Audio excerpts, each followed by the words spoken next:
Hello my students, welcome to my YouTube channel math by RG. आज फिर AP के कुछ आर डी शर्मा के क्वेश्चन लेके आए हम लोग। आर डी शर्मा में आपके एनसीईआरटी बुक्स में जो क्वेश्चन दे रखे 5.2 5.3 5.2 में जो क्वेश्चन दे रखे उसमें नंबर ऑफ टर्म्स निकालना, 5.3 में जो दे रखे सम ऑफ टर्म्स निकालना है।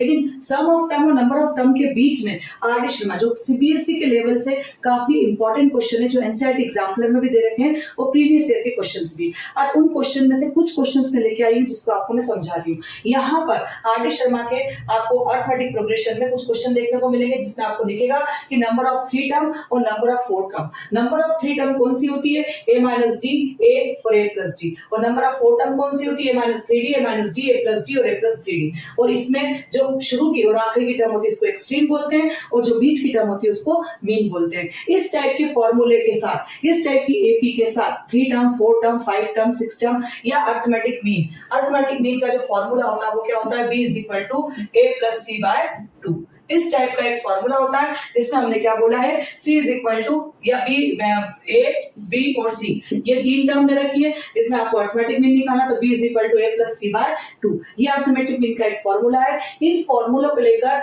इन टर्म्स को लेकर काफी सारे सवाल आर डी शर्मा में प्रीवियस ईयर के क्वेश्चंस में सीबीएसई में पूछे जाते हैं। इससे रिलेटेड क्वेश्चंस की हम लोग बात कर रहे हैं। आप लोग सबसे पहले इन क्वेश्चंस को, इन टर्म्स को लिख लीजिए। एक्सट्रीम कौन सी है, मीन कौन सी है। इनका कॉमन डिफरेंस d होता है और इनका कॉमन डिफरेंस 2d होता है। इसी प्रकार से 5 टर्म का d होता है और 6 टर्म का 2d होता है। आपको मैंने 2 टर्म के बताया क्योंकि 2 टर्म के क्वेश्चंस ज्यादा पूछे जाते हैं। दैट्स व्हाई मैंने आपको इस दोनों टर्म को लिए है। आज मैं आपको एनसीईआरटी एग्जाम्पलर के और कुछ प्रीवियस ईयर के क्वेश्चन इस टाइप के बताने चाह रही हूं जो हॉट से रिलेटेड है, जो बच्चों को काफी परेशान करते हैं। Got it? चलिए हम लोग पहला क्वेश्चन देखते हैं, एनसीईआरटी एग्जाम्पलर से रिलेटेड है, जिसमें आपको क्वेश्चन दिखाई दे रहा होगा। क्वेश्चन दिख रहा है कि the sum of the 3 term. जब भी sum of the 3 term, 3 term बोलते हैं तो हम उसको a या a plus d, a plus 2d लेते हैं। सम ऑफ 3 टर्म के लिए हम लेते हैं a माइनस डी, a और a प्लस डी। ये सम ऑफ 3 टर्म जो रखी वो कितनी दे रखी है आपको? 33। और उसने बोल दिया कि जो फर्स्ट और थर्ड टर्म है, क्योंकि 3 टर्म कौन सी होती है? a माइनस डी होती है, a होती है और a प्लस डी होती है। तो फर्स्ट और सेकंड और थर्ड इन तीनों टर्म का सम कितना आ रहा है? 33। ये क्वेश्चन में आपको दिख रहा होगा। यहाँ पर फर्स्ट टर्म और लास्ट टर्म की जो बात कर रहा है वो कि फर्स्ट टर्म और लास्ट टर्म का जब हम मल्टीप्लाई करते हैं तो वो किसके बराबर आता है? Exceed the mid term. कितने एक्सीड से? एक्सीड बाय 29 से उसको एक्सीड किया है। किससे? मिड टर्म से। तो आपका अकॉर्डिंग टू द क्वेश्चन क्या बन गया है कि a minus D, a plus D का मल्टीप्लाई करके मुझे क्या मिलेगा? a plus 29। अब यहाँ क्या फाइंड करना है? a भी फाइंड करना है। तो सबसे पहले इस क्वेश्चन से, सबसे बड़ी वाले स्टेटमेंट से हम a की वैल्यू फाइंड कर सकते हैं, क्योंकि प्लस का डी से माइनस का डी कैंसिल हो जाएगा। a के और a के कितने हो गए? 3a is equal to 33। तो a is equal to 33 upon 3। तो a की वैल्यू आपकी आ गई 11। अब इस a की वैल्यू को हम कहाँ पुट कर देंगे? इस सेकंड पार्ट में। सबसे पहले हम सेकंड पार्ट लेंगे। अगेन जो सेकंड इक्वेशन बोल रखी है a minus b, a plus b, a square minus d का स्क्वायर, a प्लस 29। अब a की वैल्यू हम यहाँ पुट करेंगे 11 का स्क्वायर माइनस d का square is equal to a कौन है आपका? 11 प्लस 29। 11 का स्क्वायर क्या होता है? 1 to 1 माइनस d का स्क्वायर 9 और 1 10, 2 और 1 3 4। तो माइनस d का square is equal to 40 plus का 1 to 1। माइनस की वैल्यू प्लस की वैल्यू जाके कहाँ बदल जाएगी? माइनस में। 40 में से 1 to 1 माइनस कर दो आप सबसे पहले। तो 1 में से जब 0 माइनस करोगे तो क्या आंसर आता है? 1 ही आता है। 12 में से 4 गए तो कितना आ गया? 81। काय का? माइनस का। माइनस से minus cancel. D square is equal to 81। तो D is equal to 81 plus minus, तो D is equal to plus minus 9। तो d की वैल्यू आपकी आ गई प्लस की 9 और माइनस की 9। तो अब आपको एपी बनानी है। आप एपी में 3 टर्म कैसे बना सकते हैं? सबसे पहले d is equal to plus का 9 ले लो। जब प्लस का 9 लेते हो तो 11 माइनस 9 और 11 प्लस 9। 11 में से 9 माइनस करोगे तो कितना आएगा? 2, फिर 11 और 11 और 9 कितने हो गए? 20। ये आपकी आ गई। इसी के अलावा यदि आप d की वैल्यू माइनस का 9 लेते हो तो a मतलब कौन हो गया आपका? 11 प्लस 9, फिर आपका आ गया 11 और फिर आके आ गया 11 माइनस 9। मतलब इसकी उल्टी हो जाती है 20, 11 और 2। तो ये आपके 2 आंसर तैयार हो गए, जिससे आपकी क्या तैयार हो गई? ये 3 संख्या या 3 नंबर एपी के तैयार हो गए, जो 2 11 20 या 20 11 2। Got it? इस प्रकार से आपको सवाल आते हैं, घबराने की जरूरत नहीं है, सिर्फ आपको इन टर्म्स को याद करना रहता है। ठीक है। चलिए नेक्स्ट क्वेश्चन अगेन देखते हैं एनसीईआरटी एग्जाम्पलर का। यहाँ पर आपको के को डिटरमिन करना है, के को फाइंड करना है। आपको एपी दे रखी के square plus 4k plus 8, 2k square plus 3k plus 6, 3k square plus 4k plus 4, ये दे रखा है आपको कॉन्जिक्यूटिव टर्म में। और आपको पता होना चाहिए कि एपी में कॉन्जिक्यूटिव टर्म क्या होती है, ए बी सी। हमने मान लिया कि हमारी कॉन्जिक्यूटिव टर्म एक के बाद ए बी और सी, जिनके कॉमन डिफरेंस क्या होते हैं, सेम होते हैं, जिनमें दो टर्म का कॉमन डिफरेंस सेम होता है। मींस यदि मैं बी में से ए को माइनस करूंगी डिफरेंस के लिए, या मैं सी में से बी को माइनस करूंगी डिफरेंस के लिए, तो सेम होता है। तो यहाँ पर माइनस का बी जाके प्लस का भी हो गया, सी एज इट इज, माइनस का ए जाके प्लस का हो गया, एक बी और एक बी, टू बी हो गया, two B is equal to A plus C. इस वाली कंडीशन से, यहाँ पर ए है, बी है और सी है, इस वाली कंडीशन से हम के की वैल्यू फाइंड कर लेंगे। चलिए हम देख लेते हैं 2, हमारा ए कौन है, ये है, बी कौन है, ये है, और सी कौन है, ये। चलिए बी को लिख देते हैं हम सबसे पहले 2k का स्क्वायर प्लस 3k प्लस का 6 इक्वल टू, ए कौन है आपका पहला वाला, k square plus 4k plus 8 plus का 3k स्क्वायर प्लस का 4k प्लस का 4। हमने सिर्फ इक्वेशन में लिख दिया, 3k स्क्वायर और 1k square, 4k square plus 4k plus 4k 8k और 8 और 4 12। इधर से भी देख लेते हैं हम लोग, 2 एज इट इज रख देते हैं, 2k square plus 3k plus 6 as it is. हम कुछ नहीं करते, इस 2 का मल्टीप्लाई अंदर कर देते हैं, 2 2 जा 4k स्क्वायर, 2 3 जा 6k प्लस 2 6 जा 12। यहाँ पे हमने कर दिया 4k square plus 8k plus का 12, प्लस का 12 से प्लस का 12 कैंसिल हो गया, 4k का स्क्वायर 4k स्क्वायर से कैंसिल हो गया। आपके पास आ गया 6k और 8k। क्या आपके पास आ गया, 6k प्लस का 8k, तो 6k वहीं रहेगा, प्लस का 8k इधर आके हो जाएगा, इधर बच जाएगा 0। यहाँ बच गया माइनस का 2k इज इक्वल टू 0, तो k इज इक्वल टू 0। तो k की वैल्यू आपकी क्या फाइंड हो गई, 0। Got it. अब देख लीजिए, बहुत इजी क्वेश्चन था, कुछ नहीं करना था, इस 2 का मल्टीप्लाई करना था, इस कंसेप्ट को आपको लगाना था।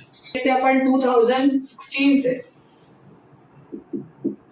इसके अंदर आपको क्वेश्चन दे रखा है कि डिवाइड करना आपको 56 को 4 पार्ट्स। 56 को 4 पार्ट्स में डिवाइड करना मतलब आपके पास 4 कोई टर्म है, और वो 4 टर्म कौन सी, a - 3d, a - d, a + d और a + 3d। और इन चारों को जोड़ करके आया, मतलब इन चारों को जो चीज डिवाइड करी वो कितनी, 56। जिसका इनडायरेक्टली मतलब क्या हो गया कि इनका जो सम है वो क्या आपके पास 53। जब भी इस टाइप की चीजें आती तो आप क्या सोच लेते हो कि इसका सम कितना आपका 56। ये आपको क्वेश्चन में बोला है। सबसे पहले प्लस का 3d से माइनस का 3d को कैंसिल कर दो, और आपके पास जो बचता है वो कितने बच जाते, 4 है। 4 इज इक्वल टू 56, तो a is equal to 56 upon 4, 4 1 जा 4, 4 4 16, तो a की वैल्यू आपके आ गई 14। और अगेन आपको क्वेश्चन में बोल रहा है कि इसकी एक्सट्रीम टर्म और मीन टर्म का प्रोडक्ट का जो रेशो है, वो रेशो आपको कितना दे रखा है, 5:6। कितना दे रखा है आपको यहाँ पर, 5:6।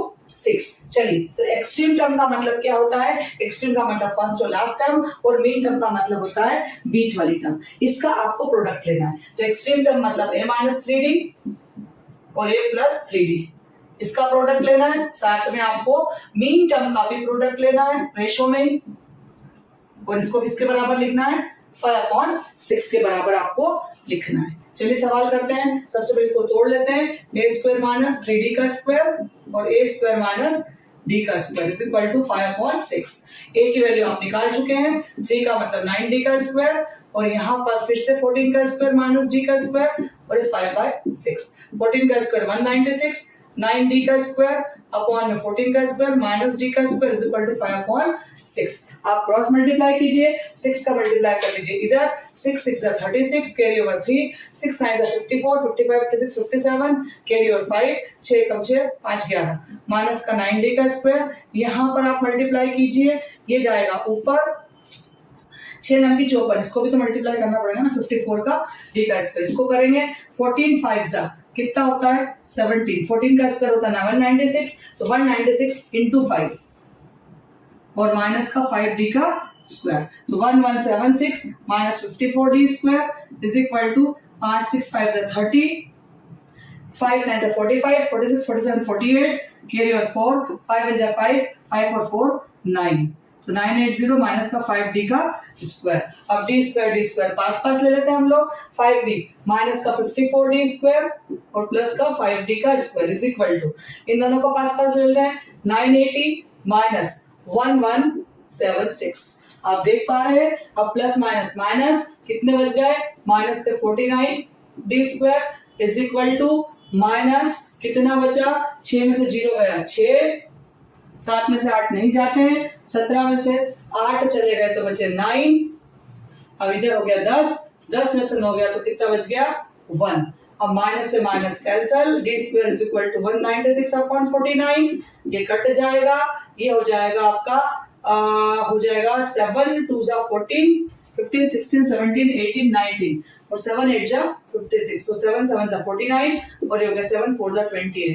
D square is equal to 4, तो डी इज इक्वल टू √4, तो D is equal to plus minus 2। अब इससे बनानी है हमको 4 टर्म, तो हमारा जो आंसर आएगा वो एक बार प्लस का आ जाएगा और एक बार माइनस का आ जाएगा। 14 प्लस का 2 16, 14 माइनस 2 3 जा 6, तो कितने बचे 8। उसके बाद ले रहे हैं अपन 14 माइनस 2, कितना बच गया 12।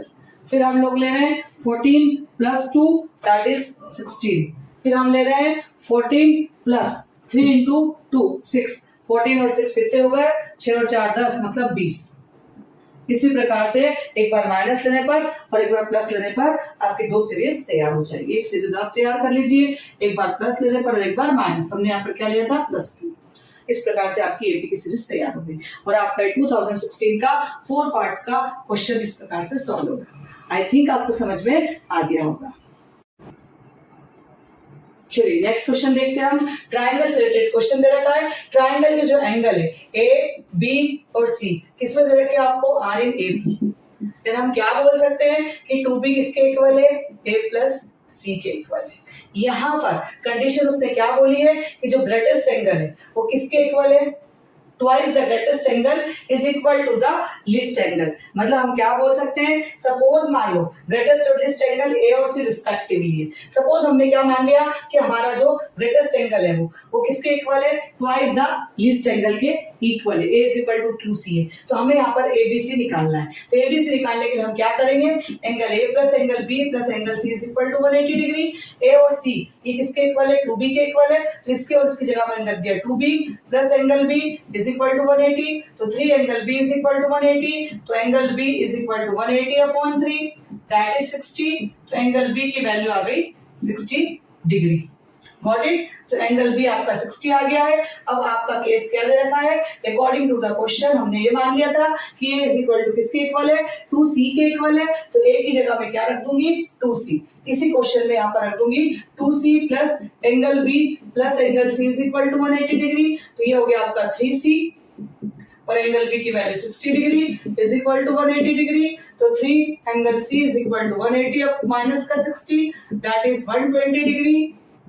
तो एंगल C की वैल्यू हो गई 120/3 दैट इज 40। तो एंगल C किसके इक्वल हो गया, 40 डिग्री के इक्वल हो गया। और एंगल A किसके इक्वल है, 2C के इक्वल है, मतलब 2 into 40 के इक्वल है दैट इज 80 डिग्री। तो हमारी एंगल A की आ गई 80, एंगल B की आ गई 60 और एंगल C की आ गई 40 डिग्री। और अकॉर्डिंग टू द क्वेश्चन हमने ये बोला था कि हमारा जो ग्रेटेस्ट एंगल है वो किसके इक्वल है, सबसे छोटे के ट्वाइस के इक्वल है। Got it. एनसीईआरटी एग्जाम्पलर का एपी से रिलेटेड सबसे इंपॉर्टेंट क्वेश्चन आप करिए और समझिए।